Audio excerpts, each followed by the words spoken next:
Welcome to Simply Walk the Talk. Our bodies and minds adapt to what we do most of the time. If you want to change your body and mind, you must change what it is you do most of the time. This podcast explores all things health, wellness, fitness, lifestyle, and biohacking. Stay tuned as we explore various thoughts, methods, and experiences from a multitude of conversations between our interesting guests and experts through many fields of work. Sit back, relax, and enjoy the show. Simply walk the talk.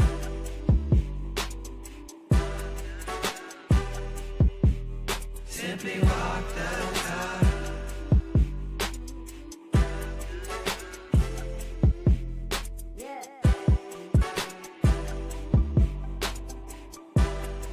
You know, I'm in the 14th year of this podcast.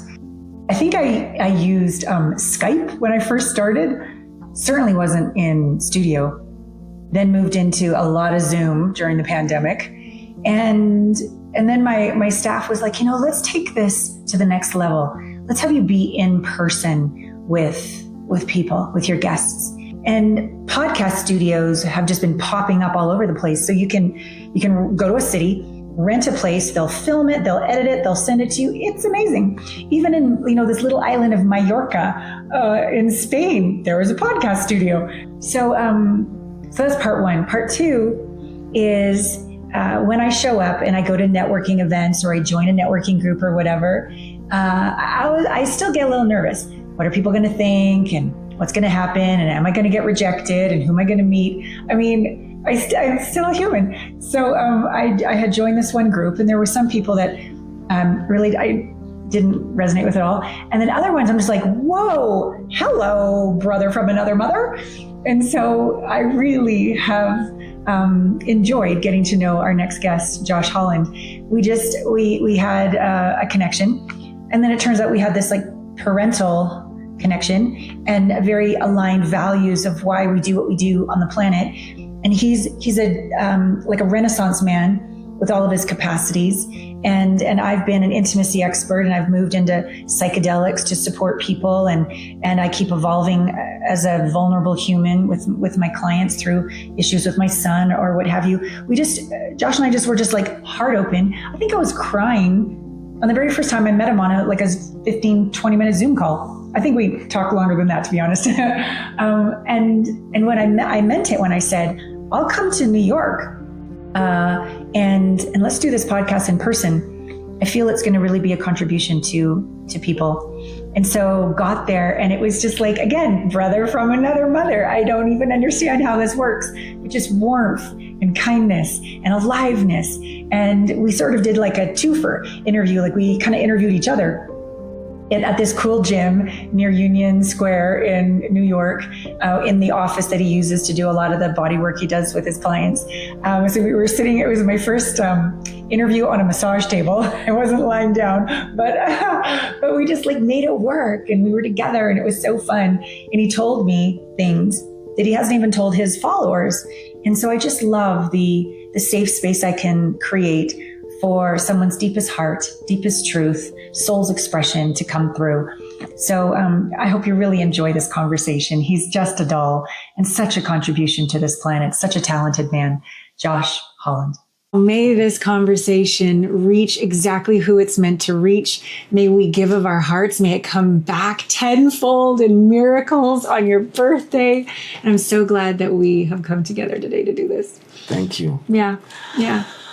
All right, so this is going to be a very fun, interesting conversation. A little bit of a different format because we're going to be sharing this. Right. So, as you may have heard in the intro, my name is Joshua J. Holland. It's Allana Pratt, emotional intimacy expert. First interview ever on a massage table. Oh, that's right. Yeah, so we should preface that. So like you just mentioned in this beautiful opening of practicing gratitude and calling in what we really want to bring in. Yeah. This is what I love about you and the way, and we'll talk about this, right? We'll talk about how we have gotten to know each other. Yeah. But one of the things I appreciate about you is that you just wear your heart on your sleeves, your emotions on your sleeve. You're very authentic, and we've had some amazing conversations, and we've shared moments of tears. And the first day we talked, I was like crying, and yeah, it's really cool. And so we are in New York City. Yes. Today is my birthday, June 12th. Woohoo! And I'm 45 years old, 45. And I feel 25. You look it. You don't have a wrinkle on your face. Thank you. Yes. Thank you. You're very kind. But no, really, this is one of those moments that I feel like this is literally the beginning. Like, I'm learning so much. And I've tried to, when I woke up this morning, I didn't have an early morning appointment. So I was really happy about that. Great. And I was able to kind of reflect upon this last year. Yeah. I've learned so much, and I've met so many amazing people. Oh, thank you. And this is the first time we met in person. Yes. So this is very dynamic and energetic. Yeah. But you came to New York. Yeah. And we were kind of discussing, well, listen, since you're going to be in New York, we may as well record. Yeah. So here we are. Yeah, exactly. And it's hot. It's very hot.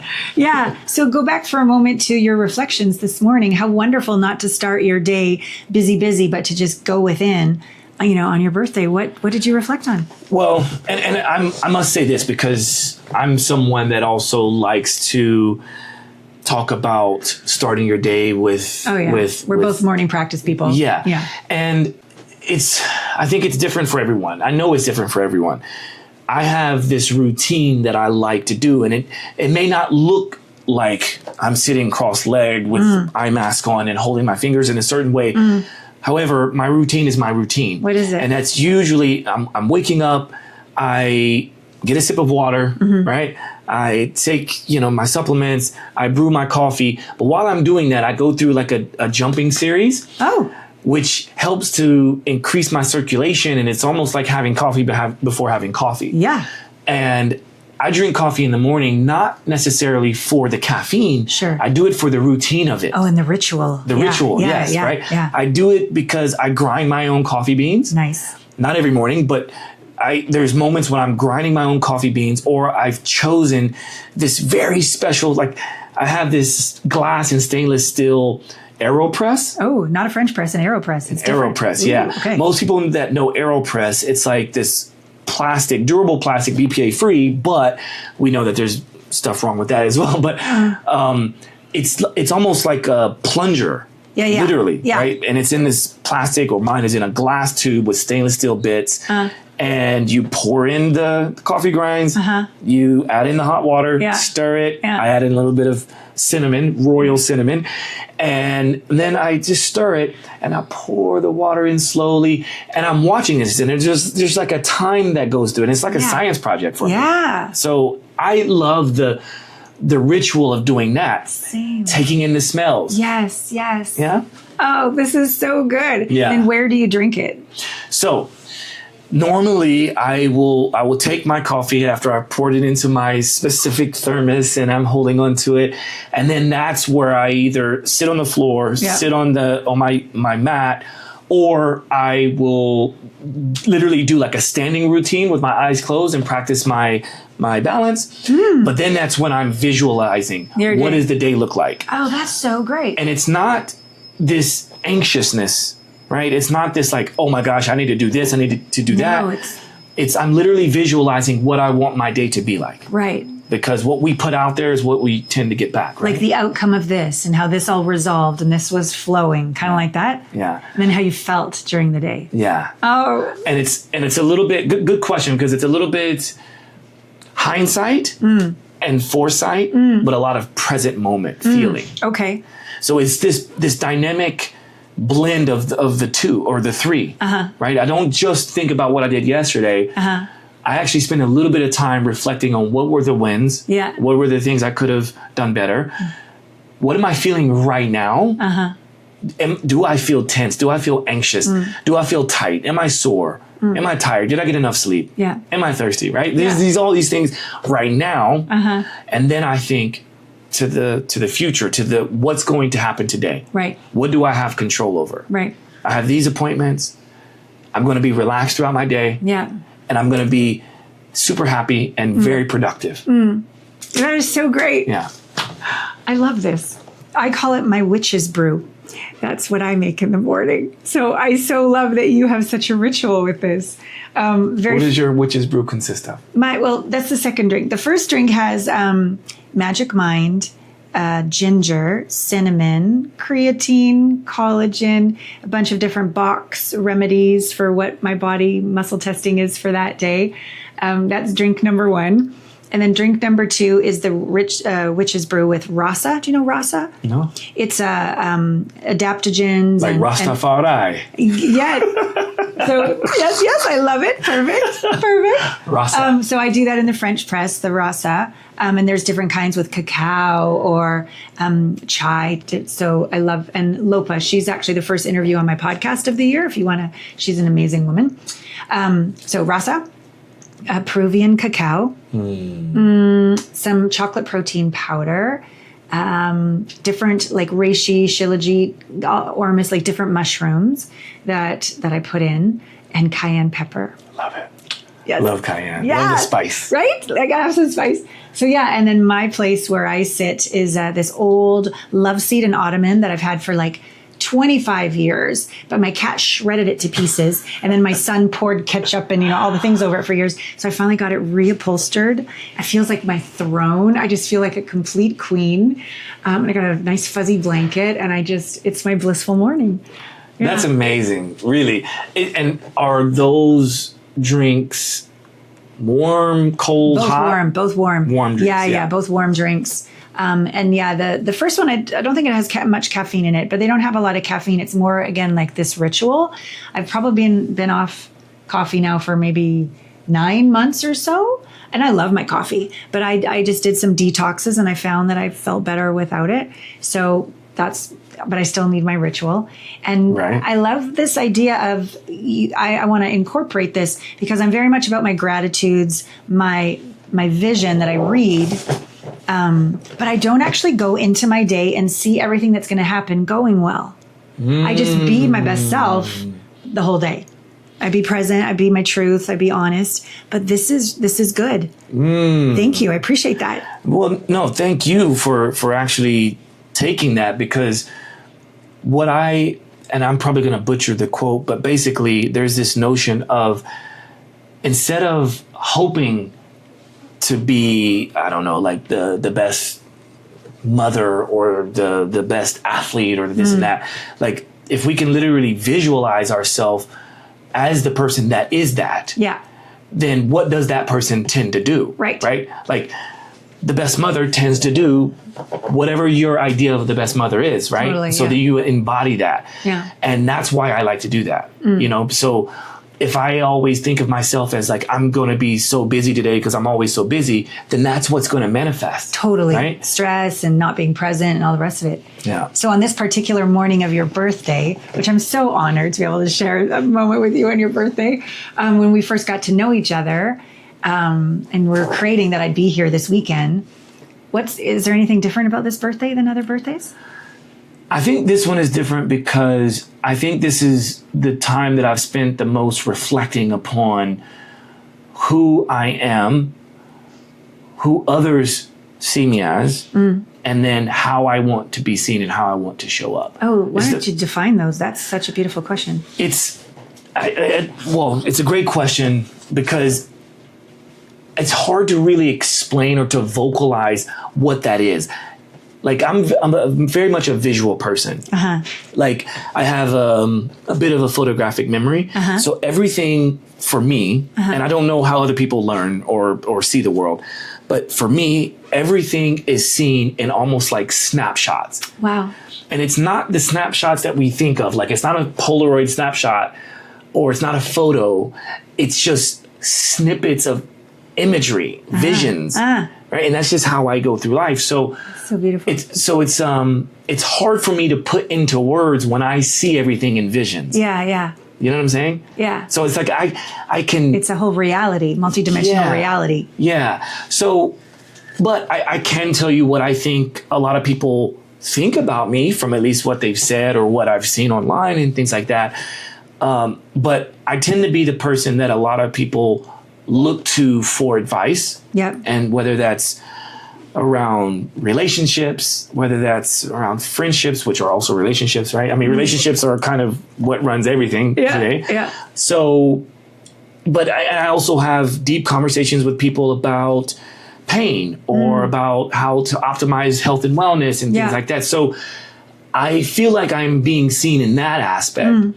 However, what a lot of people don't know, unless you're really in my inner circle, is how I show up outside of all of that. And I happen to show up as a good friend, I think, someone that really does listen. I feel like that's very powerful in romantic relationships. I feel like that's very powerful in friendships, work relationships. Yeah. I also have become much more direct in how I want to say what I want to say. Nice. That is something that I think I've learned in this past year a lot. Wow. Because it's like, it's not my issue if someone takes something the wrong way. Totally. I can explain it. Yeah. But just like I'm trying to explain this idea of like how I show up, how others see me, and whatever the mix of that is, it's hard to explain that. So I do understand that there's times where I might do something that someone takes incorrectly. And so I've just learned to say, okay, let's give this person the benefit of the doubt. Let me explain it. Yeah. If they still don't get it, that's not on me. I'm sorry. That's not what I meant. Right. It's amazing that you speak about this, you know, how it lands, and being able to be straight for so many years. Part of the reason I'm an emotional intimacy expert is that it took me so long to have that emotional intimacy with myself. I would bump up against insecurities and criticisms and not good enough and a lot of unintegrated emotions. And I would just feel a lot more comfortable spinning a million miles an hour trying to make you like me, please you, don't hurt me. I was way out there. And as I came back inside and integrated, not that I'll ever get there, but a big chunk of the stuff has been integrated now. So I'm at peace with if you like me or you don't, if you understand me or you don't. If you're, want to lean in or lean out. And before, I was so attached. I was fed by the outside in because I hadn't fed myself on the inside. That's huge. Yeah. That's huge. And and you were saying about being direct, when we're direct with someone with an attachment to the result or an attachment to them doing what we want them to do, like attachment of any sort, it comes out with a bit of a manipulation to it. But when it's just wide open hearted, here's my truth. And may I speak from my heart, like permission, and then just literally let your heart talk. Right. What they do with truth is love. Yeah. What they do with that isn't about us. Right. Right? Ooh, that's so powerful. That actually leads me to, I want to talk about a couple of things, but because I want the audience to know more about exactly what you do and what you hope to bring to the world and more of that. Likewise. But what you just mentioned is almost like literally what we talked about today, right? Because a month ago, I had this grand idea to do this party. Yeah. Right? Your brother's going to come. My brother's going to come. And that was so exciting for me. And I let a few of my friends kind of say, yeah, Josh, like, you know, you deserve to be celebrated. Yeah. And that's great. And I understand that. And that's fine. But it's also like when we came to this morning, I messaged you, was just like, look, I had to let all that go. Yeah. Because that, again, is me trying to please other people to have this party that people talk about that is cool and has all these people coming in and celebrating me, when really what I want to do is just chill. Thank you. Yes, I totally get it. I just want to chill. Yeah. And that's kind of what I'm doing today. and that's also why I kept this, because I knew we would get to this point of being able to like be real and raw with each other. Yeah. Right. And that's what I liked about. That's what I've just so enjoyed getting to know you. So few people speak truth. Let people go on the journey with them. And this is working out. This isn't. I really wanted this, but now I'm feeling that. So you've just been such an incredible communicator. I even said this morning, it was whatever it was, 8 a.m. or something. Thank you. Because so people would make up excuses, little white lies, do things out of obligation. Right. And I don't want that in my world. And so I so respect you that you're like, well, here's where it's all It's all played out. And that's why we're here right now. Right now, because our friendship and our honor and our truth, and we're both like single parents with interesting situations, and we have a big love of helping humanity, all these things.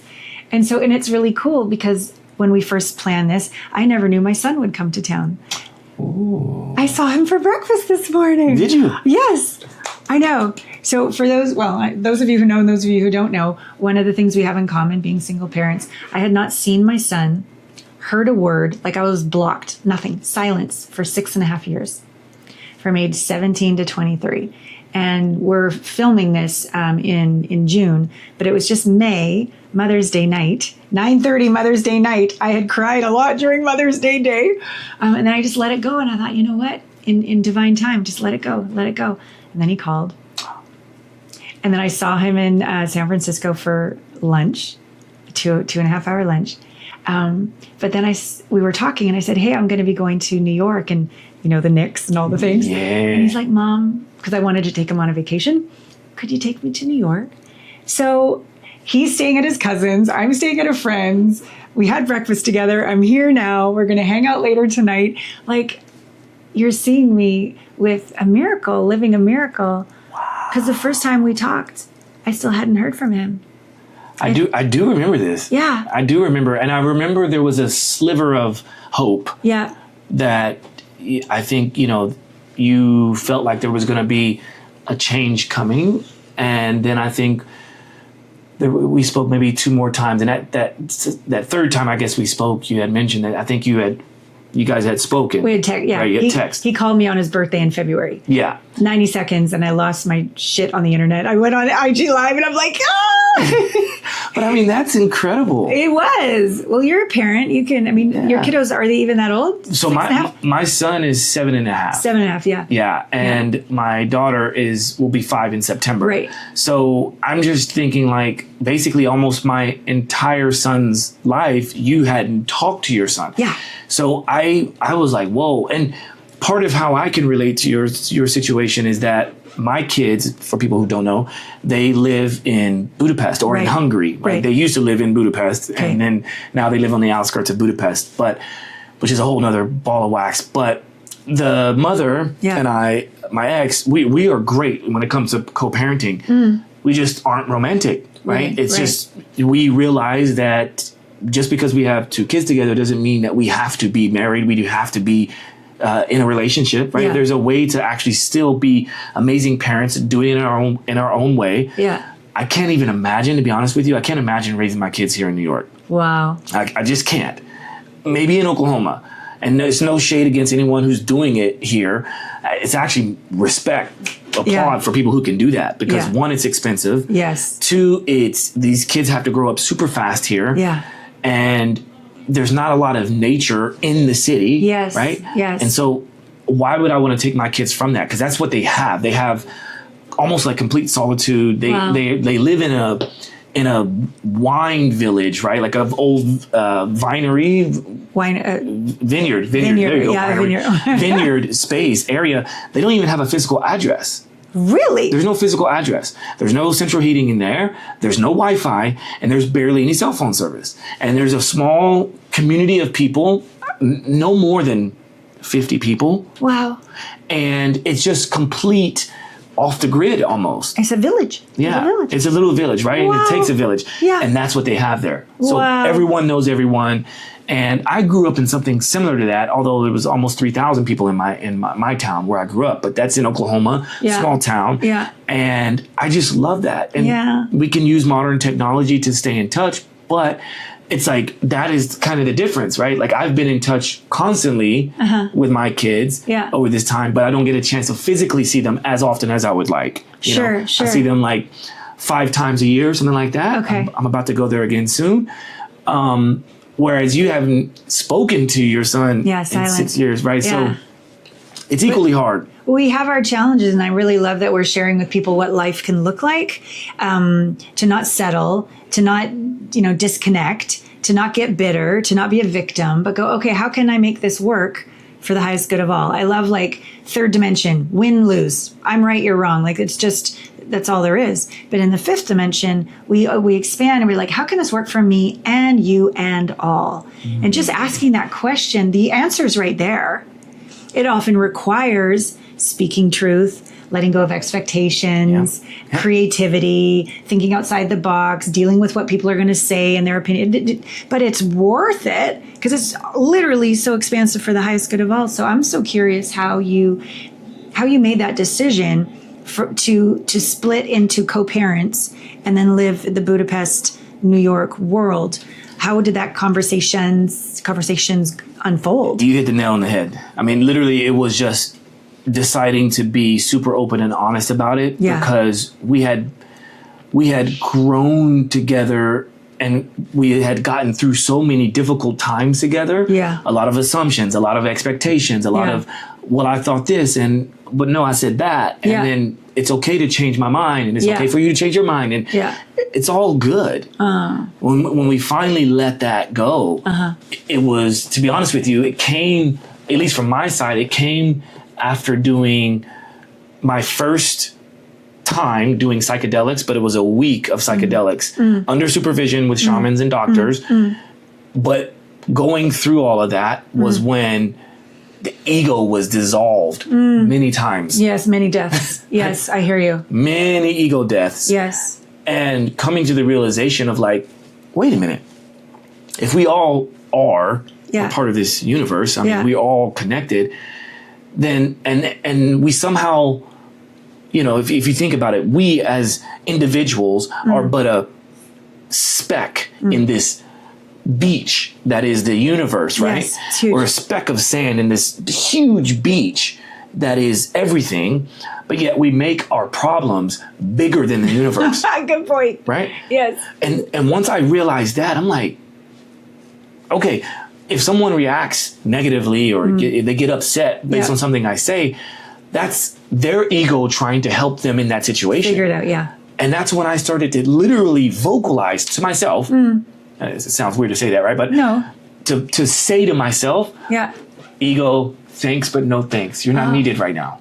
This is good, though. When do we talk? It's not like you're talking crazy to yourself. Yeah. I like to say ego, back seat. Yeah. In the car seat, here's a sippy cup. Yeah. Soul is in the front seat. That's right. Right? That's Because right. we can't get rid of it. Yeah. But who's in charge completely dictates your life. That's right. So was it in ceremony that you had the awareness?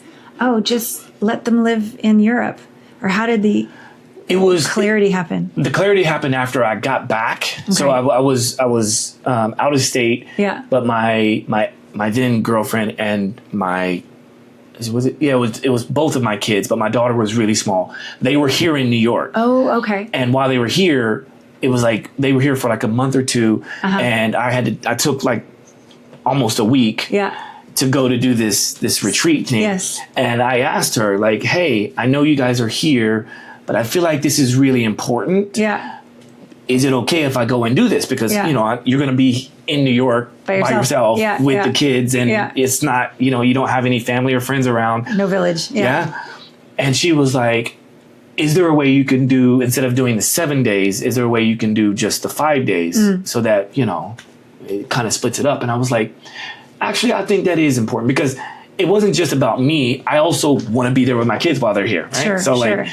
Sure. And thank you for compromising in this situation.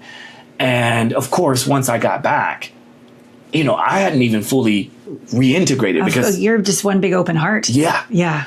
And I will never forget, like, she had just put the kids to sleep. Our daughter, thankfully, was finally asleep. And I remember walking into my apartment and it was just, I felt energy, like I just felt like, whoa, like there's something here. And I was trying to be quiet because I don't want to wake the kids up. They were sleeping in the spare room, right? So she always, sleep with the kids. So she came out. And as she came out, it was almost like I only saw energy. I didn't see her. I only saw energy. And she's very spiritual. She only saw energy. Wow. And it was this moment where we were together, but we weren't, right? We were trying to decide, like, what are we going to be? Yeah. And within that moment, she asked, and I'm like, well, I don't know if I'm ready to like vocalize what I just went through, but I can just tell you that, like, like everything is going to be okay, you know? And I don't think we need to continue trying to struggle on what this is, whether you guys are going to live here, or if I'm going to live there. I feel like we should just do what we feels right in our gut, because we can change down the road. Just because we make a decision now doesn't have to mean it's the rest of our lives. Totally. And the look on her face was just like, it was almost like this weight was relief. Yeah. Oh. Yeah. And then for me, I'll see this and I'm like, oh. But that's what truth does. Yeah. Truth really does set us free. Yeah. It often first pisses us off. Of course. Or it can be very sad. Or triggering or sad. Right. But there's often a layer. But then there is this little like embodiment. There's a physical feeling when you know you're in your truth, because you do relax. Yeah. Like a weight does get lifted.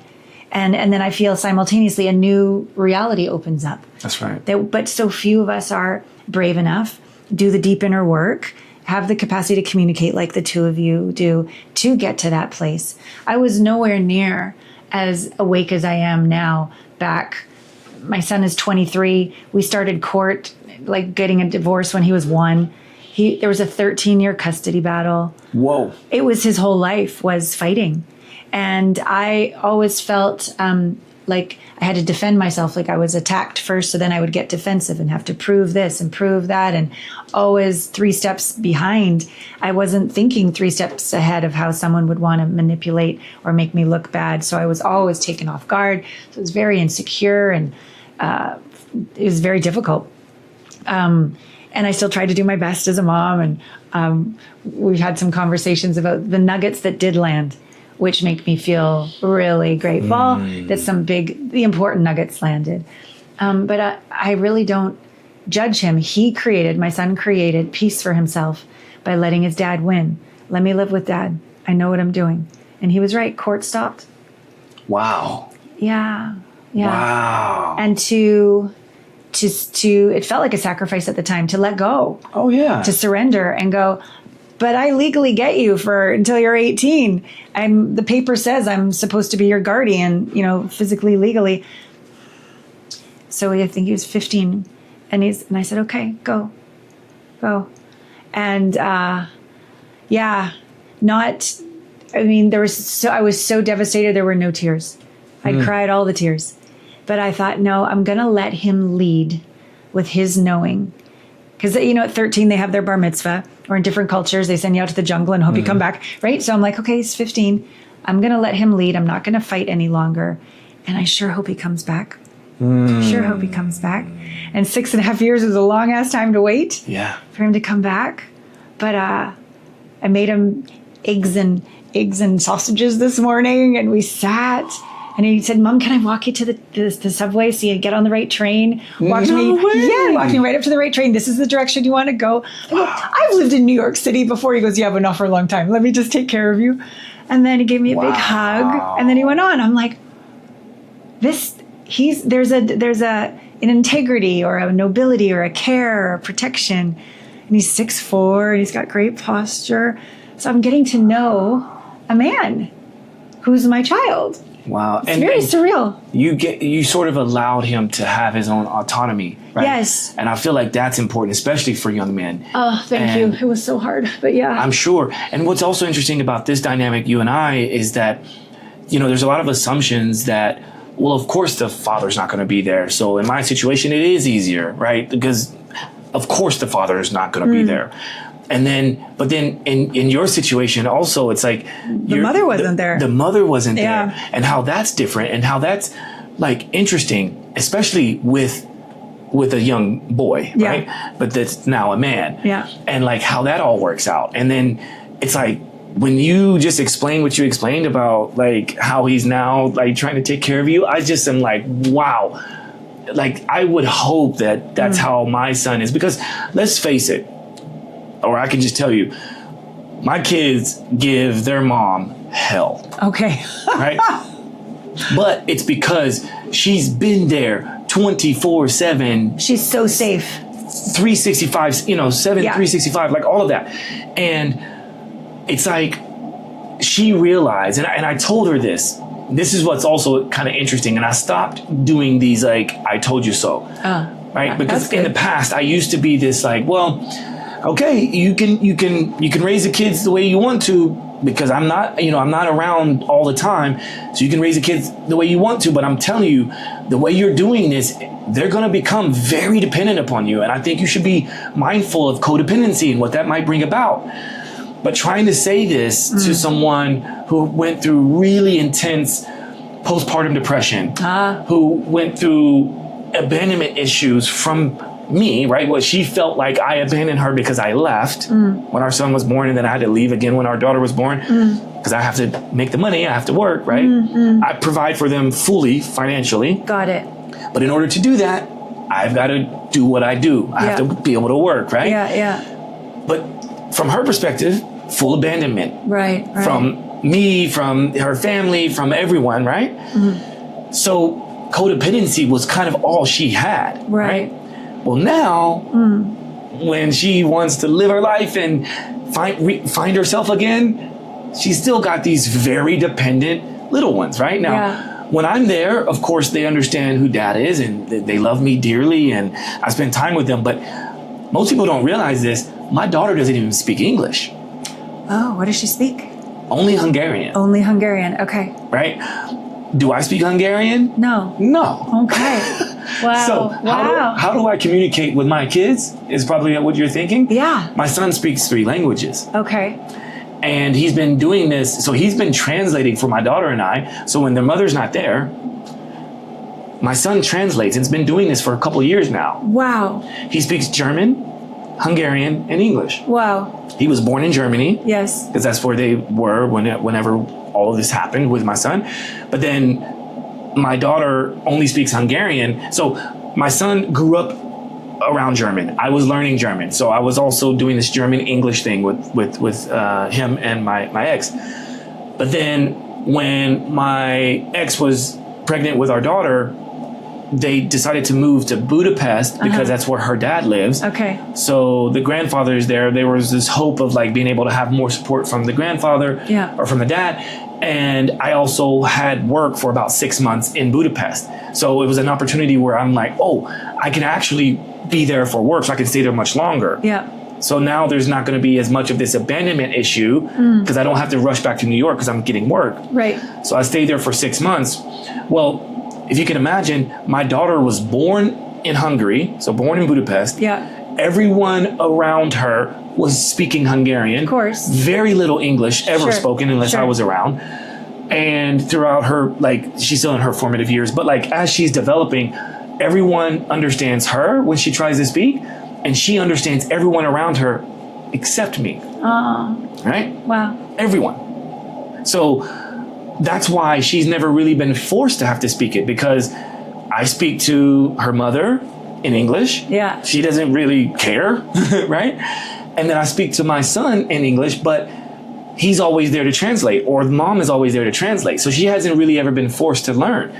And I could say, well, Steffi, you should teach her English. Yeah. But she's like, you teach her English. Yeah, you're the English speaker. Right?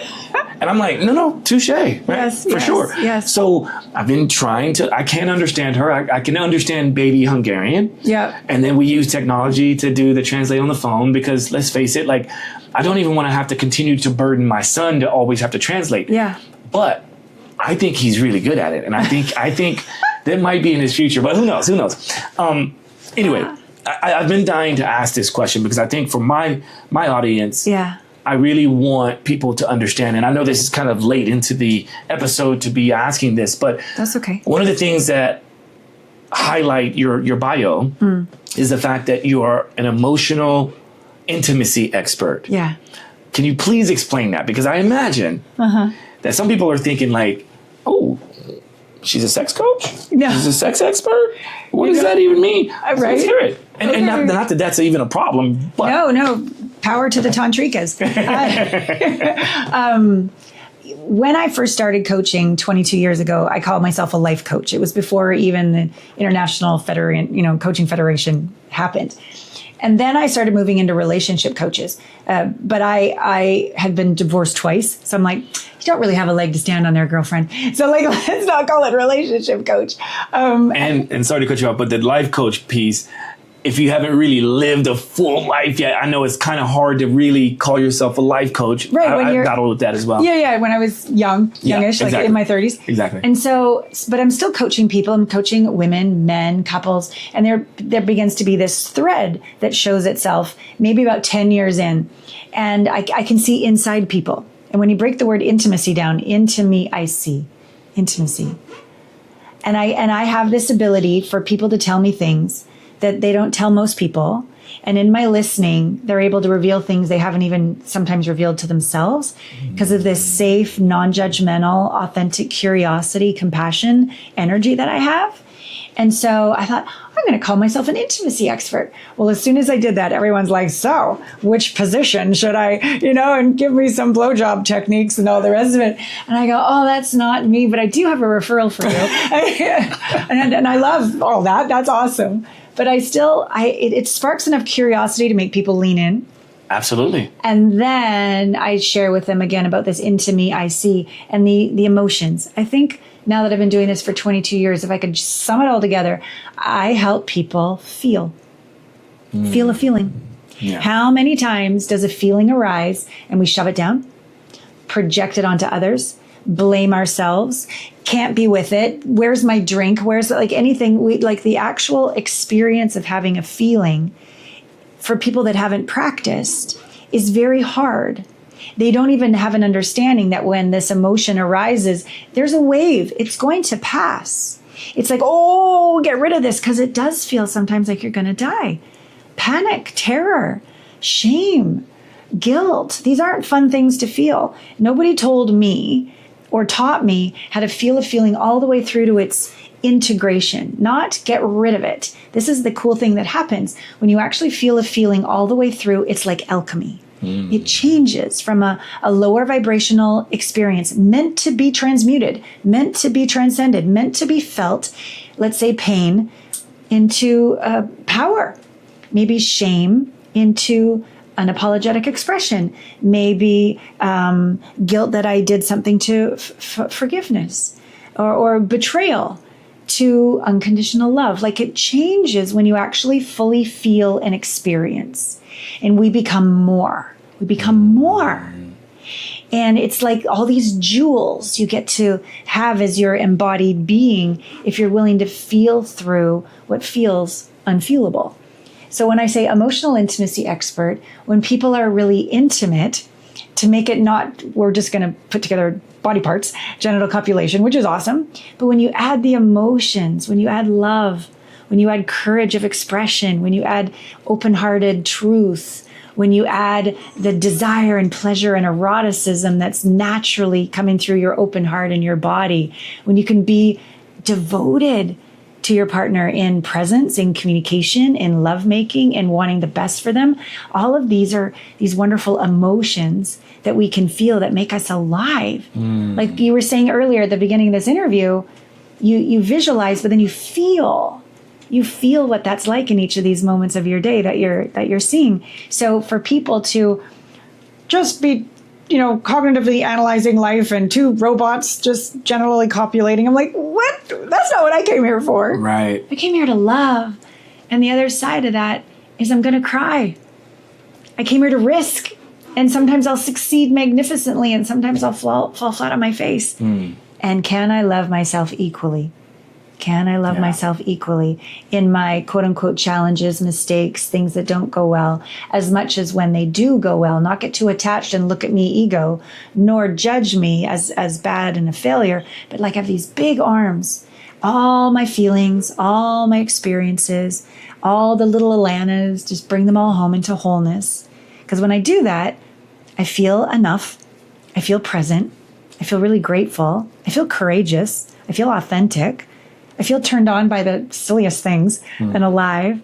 Even just in the TSA coming here yesterday, my bag got flagged for all the Legos that I was bringing for my friends' kids. Hers got flagged for ashes, his ashes.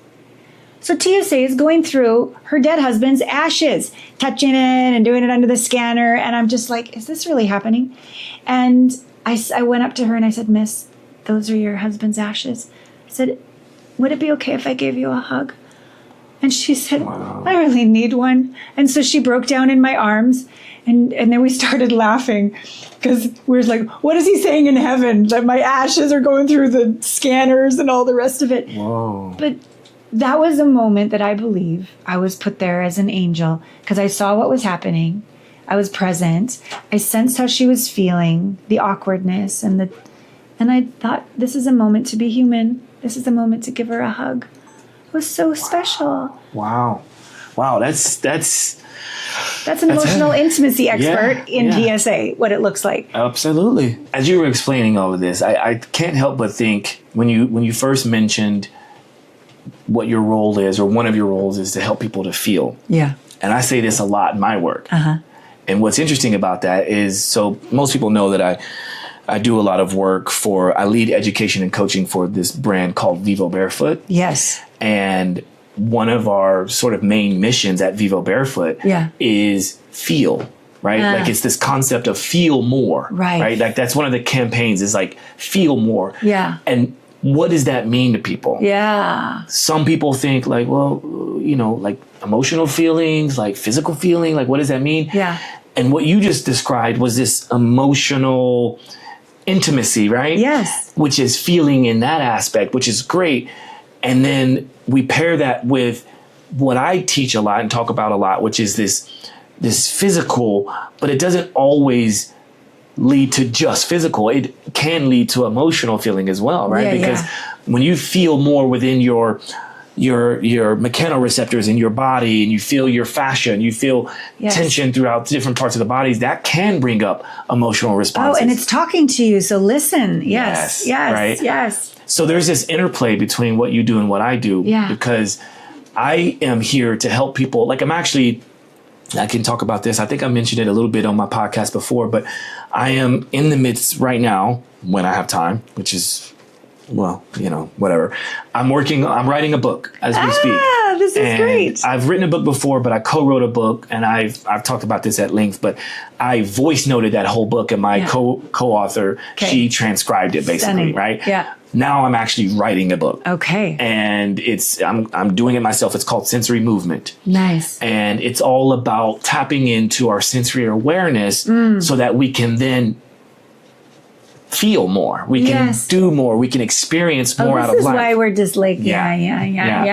And so if you can imagine like all the stuff that kind of goes into that. Yes. Obviously there's peace. There's a huge piece that is about the movement, but the movement isn't what we think, because there's movement and stillness, right? Because even if we're sat still, our cells are vibrating at a certain the blood frequency. is moving, the things breath. are happening, right? When we meditate, when we're asked to be still, when we're asleep and we are really still, there's things that are happening, right? Yeah. Lymphatic drainage and healing of the body, all the kind of processes are happening. Even the fact that we're sitting on this massage table here at System Fit, it's these cells are vibrating at a certain frequency to manifest a structure that we can sit on. Yeah. And if you can really dive into what that even means, especially if you're on psychedelics, right? That is mind-blowing, and some people can't really handle that. The smallest unit, is it called the Planck? The smallest unit is vibrating at the speed of light. The plankton, right? Or no, Planck. But the smallest unit of matter that's in total stillness is simultaneously vibrating at the speed of light. Isn't that crazy? Same. Yeah. Right? So sensory movement. Yeah. Okay. So, it's I just wanted to create like a through line to what we do. And I think that is probably a perfect segue as we start to wrap up, to allow people to get to know us. Like your audience obviously know a lot about you, but maybe they haven't had a chance to hear as much as they have today. And what I've tried to pull out of this conversation. And then I think also vice versa, for the people who don't know me, they're getting a chance to hear some of this, like, okay, let me look a little bit deeper into who this person is. And I hope that the same happens with you. Yes, thank you. So here we are on this table in this room that you work in, and you're helping people with their bodies in this place. So tell us more about what you're doing around. I know you have the different products that you work with, and what do people come to you for that delights you? Yeah. So I like how you said, I help people with their bodies. I always say body, mind, spirit. I help people with their entire being. Yeah. And what has allowed me to even be able to confidently say that and have that be a part of my experience for 2 decades plus here in New York, right? Yeah. Is the fact that I've never wanted to be pigeonholed or boxed into a certain label. Okay. I started off my career as a fitness trainer. Celebrity fitness trainer. Yeah. And that happened because I grew up in martial arts and I played basketball at a high level, and I worked at GNC, you know, learning about supplements and all these different things. And I had this, I always wanted to do stuff. I was a serial entrepreneur from age 12. Yeah. Literally. Wow. I went to an entrepreneurship camp at a university in Oklahoma, right? Oklahoma State University. When I was 12 years old, I was a black belt by that point. Whoa. I'd done all these things. I watched my family, my mom and my dad, do whatever it is they wanted to do. They didn't limit themselves to what their title was at any one thing. That's so awesome. So, and I don't know if you remember, because this might age us. It will certainly age me. I told you, I'm 45. Yeah. 56. Oh, wow. Right. So, okay. We Wow, both, she's like, old. No. Like I did not know that. Oh, yeah. I didn't know that, which it also doesn't matter. It's the one thing that I'm not good at is remembering people's ages, because for me, it doesn't matter. I accept you how you show up. Thank you. You know? But I grew up watching In Living Color. You remember that show? In Living Color? Yeah. And one of the episodes was the Jamaicans. I guess there's this trope about Jamaicans having multiple jobs. Okay. And that being the standard. And it would always be like, yeah, man, how many jobs you got? And it would be like, oh, I got 4 jobs. He was like, oh, you're lazy, man. You're lazy. You only got 4 jobs. You know, like, and for me, I grew up thinking that because my dad was... He ran a karate school, so he was a sensei. He was the chief of police. Wow. He ran the EMT department. He was a storm chaser. He was a carpenter. He was a plumber, and he was a massage therapist. 7 things. Right. So when we watched that episode of the Jamaicans, this and that, my brother and I would sit there and laugh and be like, "What? We don't. Are you Jamaican? You're Jamaican, man, right? Because you do all those things." Yes. So my brother and I, we grew up like, and I must say also too, like my mom was very much into a bunch of different things as well. Yeah. Like she could sew. She was she led the choir at church. Yeah. Both my parents were very much into the church, so we were very much into church. My mom was always hustling, like doing piano lessons and doing all kinds of things, right? So that means that was okay for my brother and I. We knew that was kind of the way we do it. And let's face it, we financially, especially when my mom and dad divorced, my dad raised us because my brother and I wanted to stay with our dad in Oklahoma. My mom had moved elsewhere and was in Oklahoma City taking care of her mother who was going through cancer and things like that. But my brother and I wanted to be in our hometown with all of our friends and all the livelihood, right? But that meant we were on food stamps. Like we didn't have a lot of money. Yeah. So if we wanted things, You had to make we some money. literally had to go and work for it. Right? Yeah. And our dad put food on the table. Right. It wasn't the healthiest of food, but it was what we could afford. Right. And we were showered with love though, right? Like our dad was there all the time. Our mom was there whenever she could be. And which reminds me of this situation that you were having to deal with, right? Yeah. So that hits home when you were telling me this story about your son, right? Yeah. So my brother and I, in the wintertime, we shoveled snow. Yep. We did all the things that we could do. In the summertime, mowing yards, raking leaves during the fall. We did all the things. And I got my first government job, getting taxes taken out at 14 years old. I worked at a Subway. You know, the Subway sandwich shop. Which is franchised so that, you know, there's like lax rules. And as long as your parent says you can work, says you can do it, but it can't be over a certain amount of hours. You have to have good grades in school. All right. I was the perfect attendance. I had, you know, straight A's, blah, blah, blah, blah. So everything hit. But I was the weekend manager at a Subway at 14 years old. Jeez. It doesn't surprise me. Right? You have And for me, it was like, well, Josh, I'm talking to myself, right? Yes. If you want the Jordans, because that was the cool thing to have on the basketball court. If you want to have the, you know, instead of just having 1 or 2 pairs of pants and a couple shirts, you want more stuff. you got to go and pay for it, Yep. you know? Yep. And that taught me resiliency. That taught me work ethic. That taught me appreciation for things. Yeah. It might be the reason why I have so many things in my apartment. My boy, Darren, he knows this. He's been there. He's seen it. But like, I have so many things but I appreciate all of it.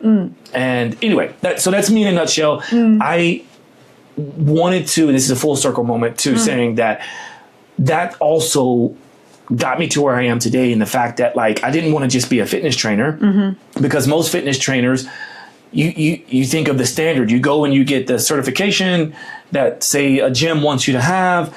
They dictate who you work with, what hours you have. They take most of the money that comes in. And I was like, nah, I don't want to do that.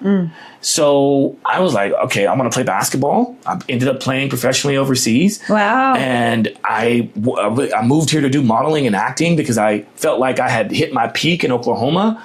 You know, I was working amazing jobs.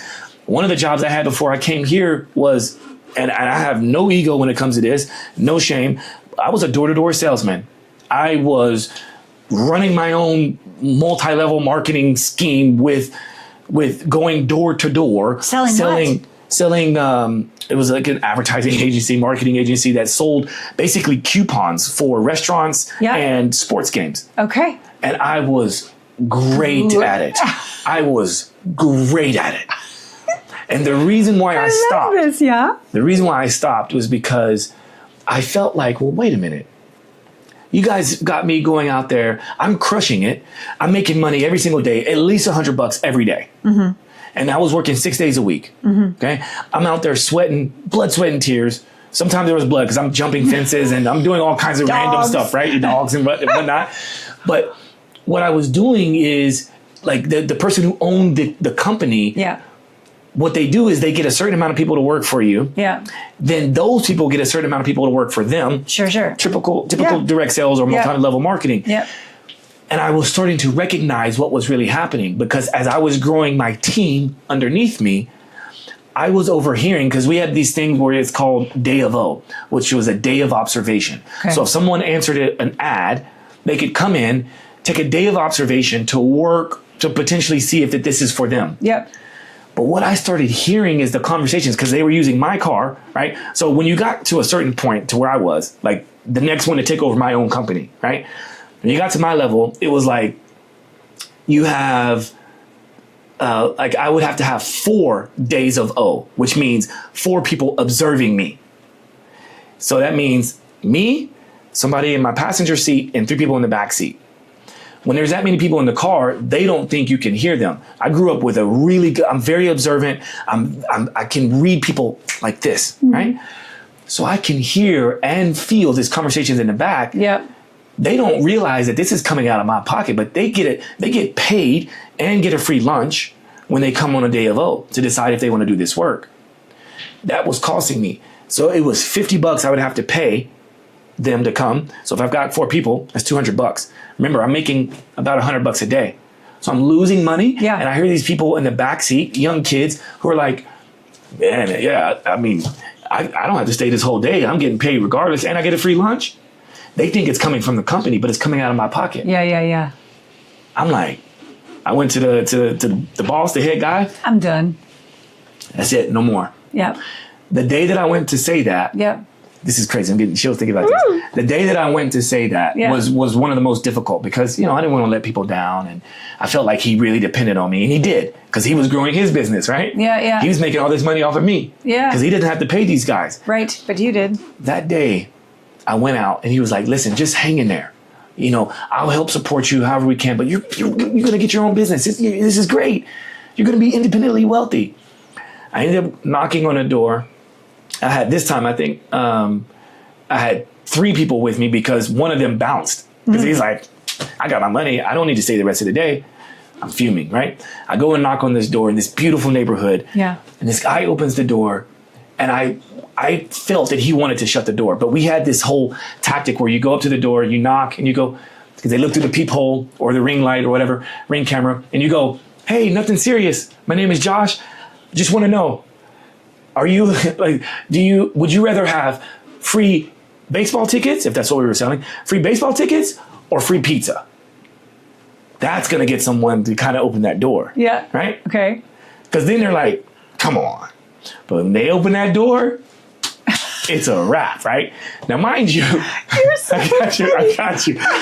But mind you, I have 3 people behind me that are like sitting watching there you, observing me, and they're just like looking all crazy. And so the guy looks at me, he looks at them, he said, listen, I normally don't do this, but I like your energy, but here's what I want you to do. I want you to come back without those knuckleheads, right? Yeah. He's saying this about my guys. Yeah, right? yeah, he can feel it. I want you to come back without those knuckleheads behind you. And I want to hear what you have to say. And then I have something for you.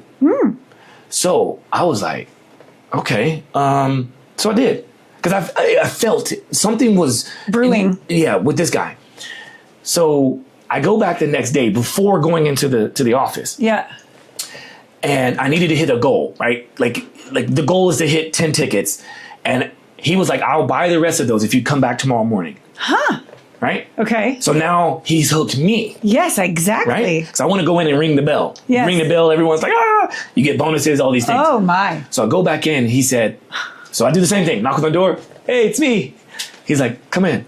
We're not allowed to. Oh. Right? We're not really supposed to go into people's homes. Okay. But I think he knew that. I think he wanted to see what you do. Yeah, like what I would do. Like, how important is it for this guy to get another $30 off of me?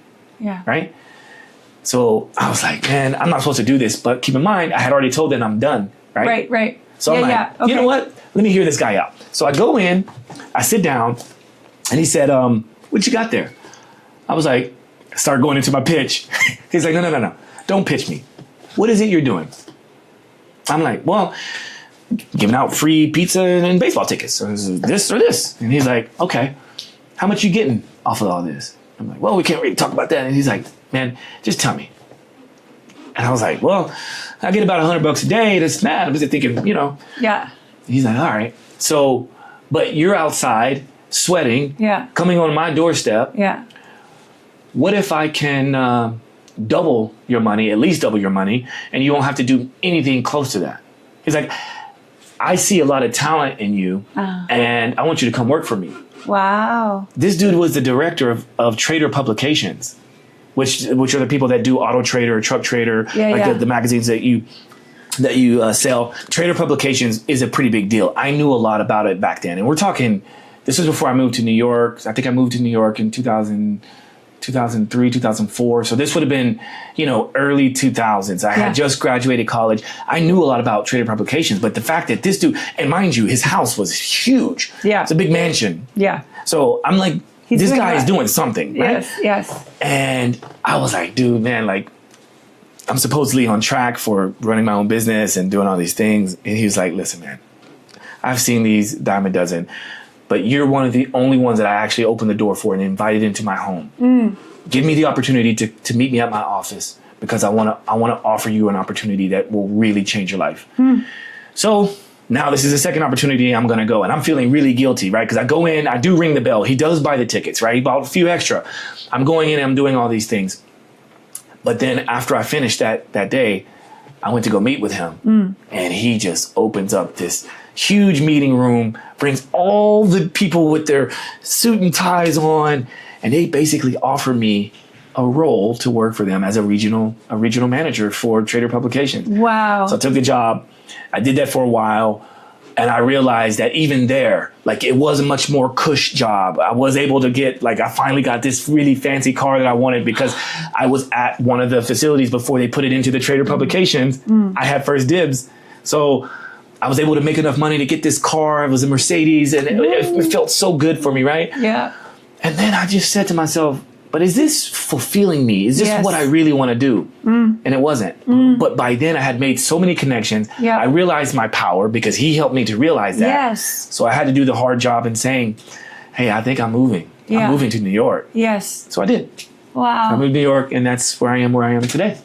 You know what I love is you were willing, like, from 14 at Subway to the schmucks in the back of the seat that you're paying for lunch for.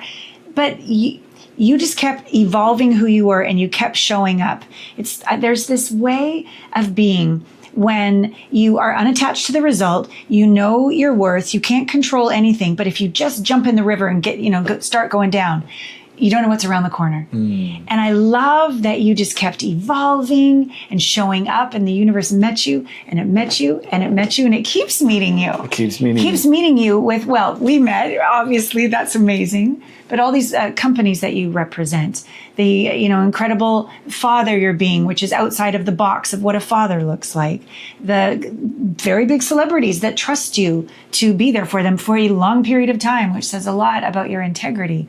I love your willingness to it's like you suck the marrow out of life and you keep becoming more and more of who you are. And it's like you move from competence to excellence to genius, like in your genius. Have you ever read that book by Gay Hendricks, The Big Leap? Mm-mm. Yeah. Interviewed Gay back in 2009 when he first came out with the book, just re-listened to it recently. And it's really about, can we, even though we're excellent at this, or highly competent at that, just like you said, it didn't feed you. Didn't feed you. And over into the land of relationships, there's a lot of relationships we can be in that we're excellent at, but it's not feeding our genius. It's not feeding our soul. And it's time to say thank you. Nothing's really wrong here, but it's also not where I'm going. And to be able to be honest enough, kind and gracious enough to let even love relationships go. Because there's a part of us that knows it's holding back our fullest self-expression. I have a client. Can I tell you about a client story? Please. I have a new client that's worked with me, and she came. It was almost her husband's 1-year anniversary of his death. So I thought, because I do psychedelic somatic integration work as well as emotional intimacy coaching, I thought I'm going to be helping her grieve her husband of 20 years. We were actually grieving. Well, that was true. But that was very small compared to grieving how she only went to 80% in that marriage. Not 100%. Wow. She said this much, but then he'd get upset. So no, we'll do it your way. Or this is what I'd like to do, but he doesn't really like it. So she's happy to do it that way. She really saw in hindsight how she stopped at excellent. She didn't get all the way to her genius of her femininity, her sexuality, her creativity, her voice. Wow. And in one of our journeys, and I know you understand the sacredness of journeys, he came from the other side, and on medicine, she could hear him plain as day. I got out of the way so you could continue evolving. She always had it that it was, he left her or he gave up or this kind of thing. From the other side, he said, I left on purpose. And now you found Allana. You've got a sister and you're doing this deep intimacy, emotional intimacy work. And he's her ally from the other side. That's powerful. Isn't it? That's powerful. I feel like that is a perfect segue into what we will finish with, which is, what is the call to action, right? Because I feel like you said so much, at least in a way that I feel like many people would easily, the right person out there will find you based off of this conversation, I'm sure. And my hope is that the right person out there will find me as well in 100%. Terms of like how I might be able to help. Yeah. And there's way more than what we just described, right? There's way more. We're probably going to have 10 more conversations like this to really talk about exactly what we do. But what is something, because you asked me this question, so I'm going to flip it on you. At least you asked it before we start recording. Yeah. What is it that would make you super happy in terms of like the clients you want to work with, or the gigs or the types of jobs you want to do? Yeah, thank you.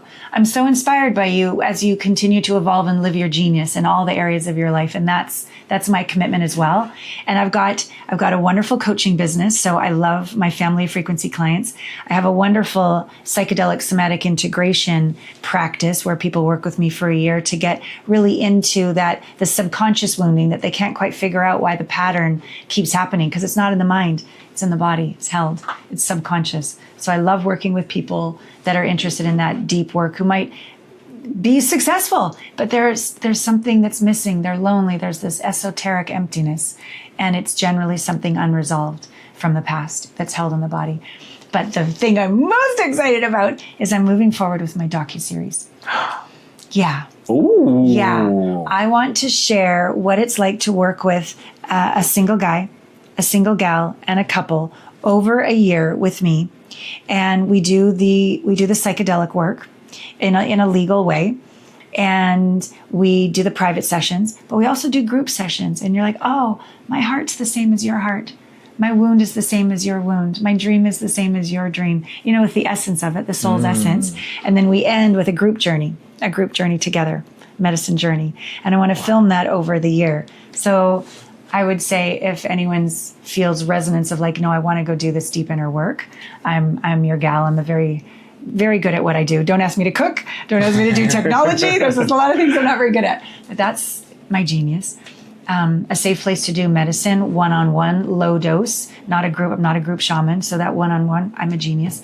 And the other would be, wow, you'd like to invest in a docuseries that shares the reverent use of plant medicine, the beauty of feeling all feelings, and how we're actually better when we grow together.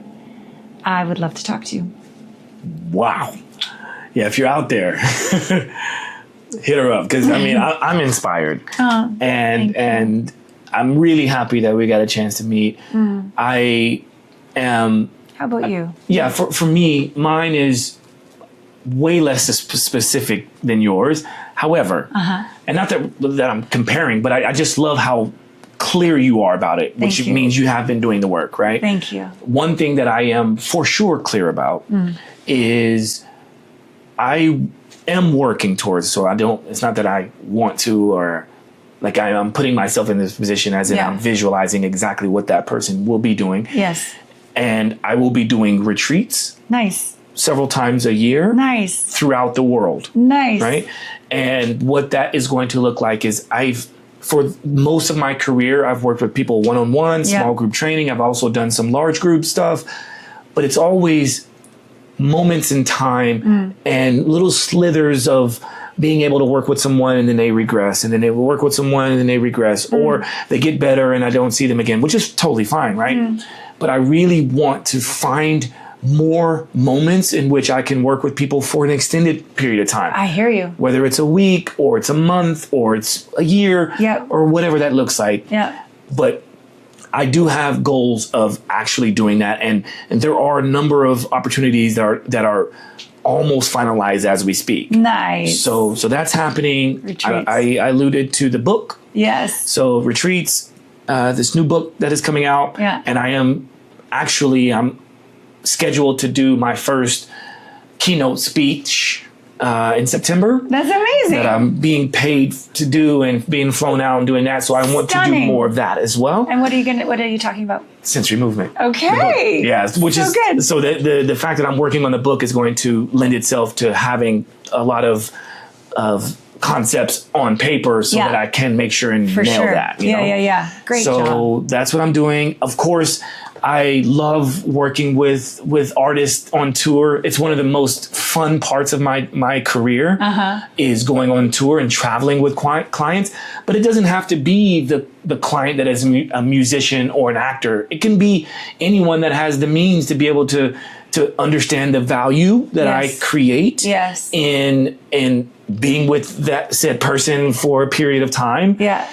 But I have so much fun with it and I'm good at it. Yeah. I'm in my genius when I'm doing that because I can help a person find the best biohacking facility to go to, the best meals. I'm not the greatest cook, but I can cook. Yeah. I've worked with lots of chefs and helping my clients get X, Y, and Z. Yeah. And I am not above any type of work. Right. So I've been a male nanny for some of my clients' kids and I've, done massage work. Basically if a person trusts me and I have a way to help them to optimize their life, either I do it directly or I can indirectly find the group of people that can do it. Wow. So that's what I do. I love this. Yeah. I love this. Happy birthday. Thank you. Yeah. Thank what an you. honor to spend it with was you. so good. It was so good. It was so good. Yes. Yeah. I feel inspired to do more, but I also feel grounded in my roots, being in your energy. It's like, no expectations. There's nowhere to get to. This is who I am. And like, bring it and give it. Yeah. Let's go. Yeah. Thank you so much. Well, as always, I think on both of our platforms, we will share in the show notes. Totally how to reach both of us. And my last request, this is how I like to end my podcast. Is that all right? Sure. Okay. There was, I'm sure, a moment where something moved you or inspired you. So if you're having you got a ship and you just do 1 degree, by the end of the year, you're in a different continent. So when you're done this, please follow up with Josh, follow up with me, and any other action that you're inspired to take so that this conversation move the needle in your amazing life. And we're so grateful you spent this time with us. That's powerful. Yeah, That's great. That's great. All right. Until next time. Peace. All our love. Isn't Josh's aliveness just like contagious, intoxicating? Please follow him. If you're in New York looking for an extraordinary biohacker and trainer and support for your well-being, absolutely get in contact with him. And he also travels the whole friggin' world. Like he has celebrity clients all over the place. So that's one of his joys as well, when someone's on tour, helping them to have their well-being and their strength and their longevity. So please connect with him. He is extraordinary. Second, if anything in this conversation touched a place, moved you, was like, ooh, there is a place where I'm still avoiding. I haven't integrated it yet. It's a pattern. It keeps showing up. I'm the only one in common, and I'm ready to do this deeper level of work. Perhaps not, with the support of psychedelics to get out of the head, checking out, and into the heart, checking in, into the body, checking in into the somatics to support your autonomic nervous system and coming all the way home so that you can be present, peaceful, alive, present, grateful, right? This is my work. So in the show notes, there's also an opportunity to connect with me, an intimacy breakthrough experience call, and a scholarship from being a listener of Intimate Conversations. So that is there in the show notes as well. And lastly, I just want to thank Josh for the whole experience of going to New York and doing the podcast. And my son ended up coming on that trip, and I ended up interviewing an upcoming guest, Regina Thomas Hauer, with her 3rd book coming out, On Your Knees, On Our Knees. And just the joy. Tonight, it's Sunday night. Normally Sunday nights are chill. Got a full week ahead of myself. Nope, it's a full moon. I am going out to a goddess full moon dance ritual party by the fire, howling. I don't even know what's going to happen, but we get to wear like face paint and glitter. I'm going for it. I've never gone. I don't know these people, these lovely ladies, but I'm going for it. I'm showing up in life. I'm going beyond the excuses. So thank you, Josh, for being that inspiration in my life, and take it into your life too, and share this podcast with someone who you believe would really benefit from it. Please, rate and subscribe and do all the things, please, so that more people can see this conversation. And be sure you go for it somehow and take a step into the unknown and begin to dance with the mystery a little more. We love you. Simply walk the talk.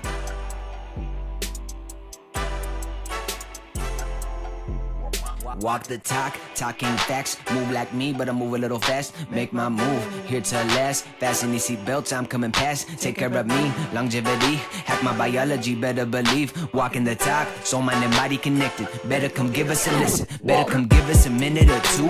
Open the box up, we giving you tools. Giving your engine the fuel that it needs. Breathing into it, it's autoimmune. Make a connection, we're stronger in two. Making us one of a kind of a few. Work on the mind, but show me your moves. If you do what you say, you know what to do. Yeah. Simply walk the talk.